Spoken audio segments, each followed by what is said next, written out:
All right, so we're going to continue this conversation. But anyways, we were talking about what shrimp should do compared to whales should do, and then also what the costs are to get 100K tokens. So anyways, you could get 100K tokens of NCT, and what I was basically saying was like, look, if you're a shrimp and you only got 2K or you only got like 10K or whatever, I would get as many coins as you could get with only 100, like to get 100K token counts, and then hold those to like $1 or more, or something like that. Okay. And, to everybody else out there, if you take a look at all these banger picks, okay, SD and DIA are like the most explosive ones that are on the menu right now, but they're kind of expensive. But they were expensive at call, okay? Because even when I called them, and I was watching them forever. I was watching them in late 2022 and 2023, and they were still 35, 30 cents, 40 cents. They were still expensive. Because even when I started buying them, like I was still like, even when I was trying to DCA in there, it was still pumping like 30 cents, 35, 30, 40 cents. Like it was still like becoming expensive. So I think no matter what, they were going to be expensive coins. But here's the thing though, like that's how I know they're going to be moving in dollars too, because it's like, if the multipliers are going to be in intervals of, let's say 3, okay, let's say at the cheapest, 30 cents, okay, 369, okay, so that's 3x per USD. Who's going to sell for 3x per USD? Who's going to sell for $1? Who's going to sell for $2? Who's going to sell for 3? So $3 is only a 9x. $4 is only a 12x. See what I'm saying? Like they're small x's. So for me, I view the opportunity in multipliers. Arc block we held well over 70x. So think about it. 12x, that's $4 already on SD. 12x is already $4 on DIA. That's nothing. So imagine 50, 70x on DIA and SD. You're looking at $50 or more. You see what I'm saying? So, I take a look at some of these picks and I'm like, man, there's a lot of growth to be had. And people aren't going to be selling these too early because the entries that you had like to even get in to these coins was expensive already. So I wouldn't want to exit early on a coin that it cost me a lot of money to get into already. See what I'm saying? So, I really do think that, SD and DIA a little bit more of a serious play. But again, if you're a shrimp, you're going to need to be a little bit more like strategic with what you're doing with your money. You're going to want to try to get as many coins as you can, but at least get 100K token counts. I wouldn't get, like 10 coins or anything, maybe like 5, but if you only have 2K, maybe you would only get like 1 or 2, maybe 1. But again, you're going to need more token counts than you do anything. Okay. But again, if you didn't watch the video before this, again, I called React. That's on KuCoin, Crypto.com, and Gate.io. And then don't forget DIA, SD, Arc Block, Dragon Chain. Dragon Chain has a case date sometime in April, so let's pay attention to that. Now, I do want to bring up some drama recently. There's some drama between the centralized exchanges and the decentralized exchanges, and CZ seems to be like up to this bullshit again, and if you take a look at where we're at now compared to where we are in 2022, the market recovered to basically where it should have been.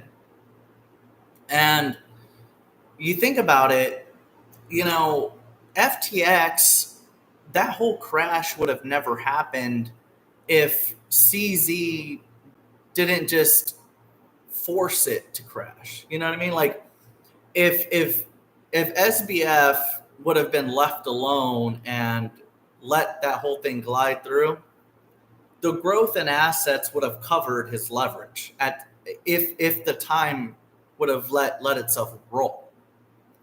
But CZ liquidated him with time because he called the order faster. Okay. So he manipulated it in a way to crash that a lot faster. So, that was bullshit. Whatever. I mean, granted, SBF was doing the wrong thing, but let's take a look at what's happening with Hyperliquid. Hyperliquid has a vulnerability right now, where they had this token that they were short on and they could be liquidated. And you have this whale moving 450 million. And this is what's kind of fucking annoying about these billionaire whales. Like, you guys are fucking so rich. They got billions of dollars and they're still having these whale wars. Like, literally the greediest pieces of shit ever. And you guys are having whale wars. Like, these guys don't do anything. Like, if you guys look at the way these people live, like CZ or Justin Sun, like, what the fuck do they even do? Right? Like, you look at the shit they even got.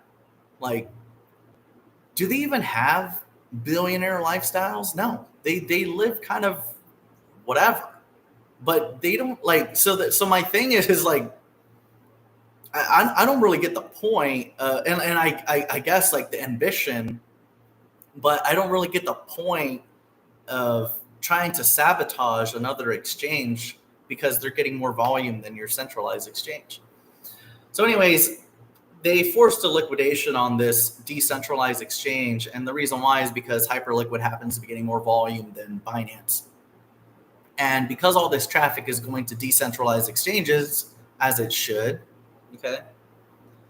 And the reason why, and obviously the reason why decentralized exchanges are going to get more volume is because they don't require KYC, obviously.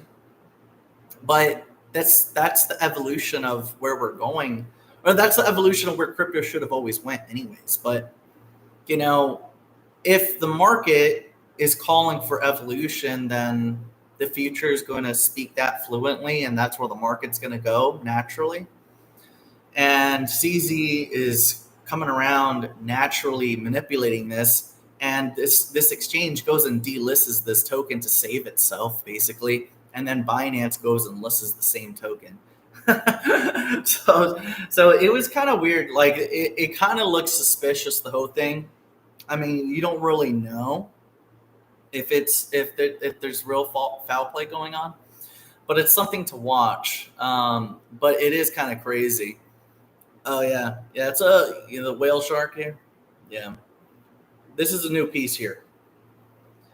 We try to do little different little pieces here. But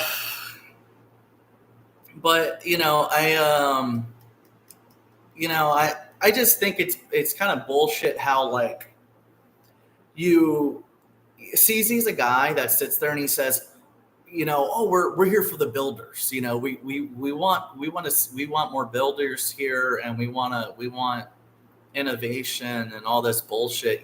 But Justin Sun and CZ are the first guys to go and sabotage like a whole company. And it's not like, and like, here's the thing though, like in real life, this wouldn't happen. Like, they would never be in a vulnerable position. Like, the only reason why they're in a vulnerable position is because these motherfuckers got unlimited amounts of money, and they can afford a $455 million attack. And it's not even to make money.